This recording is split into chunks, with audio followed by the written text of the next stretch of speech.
All right, buckle up, gamers and non-gamers alike, because the internet has absolutely lost its collective shit over Nintendo this week. You know, the cute cuddly company with Mario and Pikachu? Yeah, they might be about to mug us. It seems the successor to the Nintendo Switch, which people are tentatively calling the Switch 2, is nearing announcement, but the excitement was short-lived. Leaks and reports have surfaced suggesting a rather steep price for the new games. Steep? Ayla, honey, that's putting it mildly. We're talking about leaks pointing to flagship titles, like the next big Mario Kart, costing euros 90 for a physical copy in Europe. 90 euros! Which translates to roughly $80 USD. And let's be clear, even the digital versions aren't much of a refuge, supposedly hovering around the $70 to $80 mark as well. It caused quite the stir online. People were expecting celebration, maybe some fun speculation, but instead, it turned into immediate sticker shock. Sticker shock? More like sticker-induced cardiac arrest. The forums just exploded. To really understand the outrage, you need perspective. For decades, the standard price for a new top-tier console game was $60. It was the benchmark. You only recently saw a push towards $70 for some PlayStation 5 and Xbox Series X titles, and even that caused significant grumbling. Nintendo, often perceived as the more family-friendly or budget-conscious option compared to Sony and Microsoft, is potentially leapfrogging everyone straight to $80. Particularly for their most beloved franchises, it feels audacious. It does feel like a betrayal of expectations, especially given the Switch's massive, diverse audience. Many families rely on Nintendo for more accessible gaming. Pushing flagship titles towards the $100 mark feels alienating. Exactly. Alienating, it's like they forgot who buys their shit. People on Reddit are calling the backlash nuclear. Seriously. Threads titled, "Completely Asinine Pricing" are getting thousands of upvotes. People are pissed. And a significant part of that anger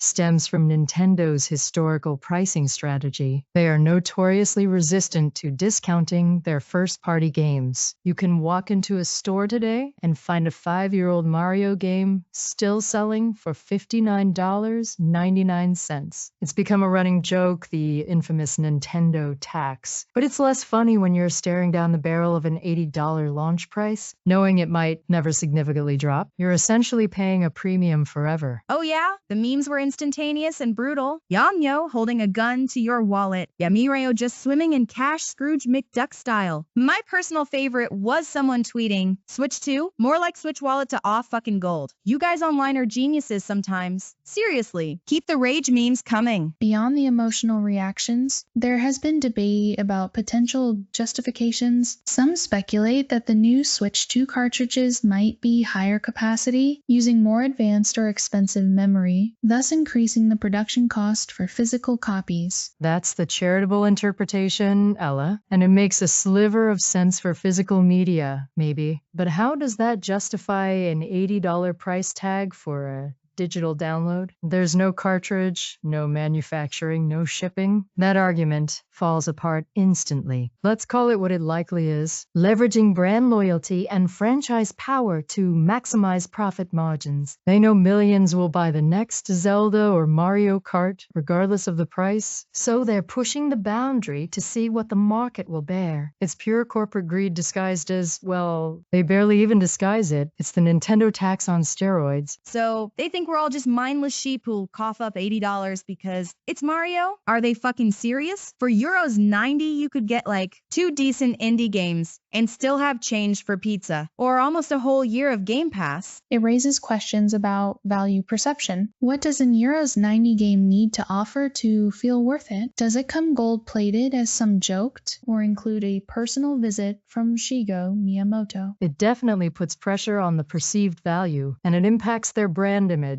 While the hardcore loyalists might grumble, but ultimately pay up, because let's face it, FOMO for a new Zelda is powerful. It damages goodwill with the broader audience. It also hands ammunition to competitors. You can bet Sony and Microsoft execs are watching this with interest. PlayStation and Xbox fans are already mocking Nintendo fans online, saying welcome to the $70 plus club, enjoy the $80 initiation fee. It fuels the pointless, but ever-present, console wars. Oh yeah? The console warriors are having a field day. But honestly, Yuna, Do you really think people will boycott? Like, actually refuse to buy the next Breath of the Wild sequel because it costs $10 more? I call bullshit. Gamers love to complain online, but when that pre-order button goes live, History suggests you might be right, Kiki. Outrage cycles are often short-lived when faced with highly anticipated products. However, consistent price hikes can lead to slower adoption rates or push more casual players towards competitors or older titles. It's a gamble on Nintendo's part. They might win the battle for launch sales, but risk longer-term alienation. Beyond Nintendo specifically, it reflects a worrying trend in the industry. Games are becoming increasingly expensive to make, yes, but the costs passed on to consumers are rising sharply. We have $70 becoming standard, endless microtransactions, season passes now $80 games. It makes gaming, a hobby that should be accessible and joyful, feel more like a luxury good. How many potential players, especially younger ones or those on tighter budgets, are being priced out? Are we creating a future where only the relatively wealthy can afford to keep up with the latest releases? It feels unsustainable and a little sad. It's a valid concern. Industry needs to find a balance between covering development costs, generating profit, and maintaining accessibility. Pushing flagship titles to $80, especially digital ones, feels like a step in the wrong direction for consumer value. so Nintendo's basically saying, remember all those magical childhood memories we gave you? Yeah, now pay up, bitch. Classy? Real classy? $80 for Mario Kart? Fucking hell. It better drive itself to my house and make me breakfast for that price.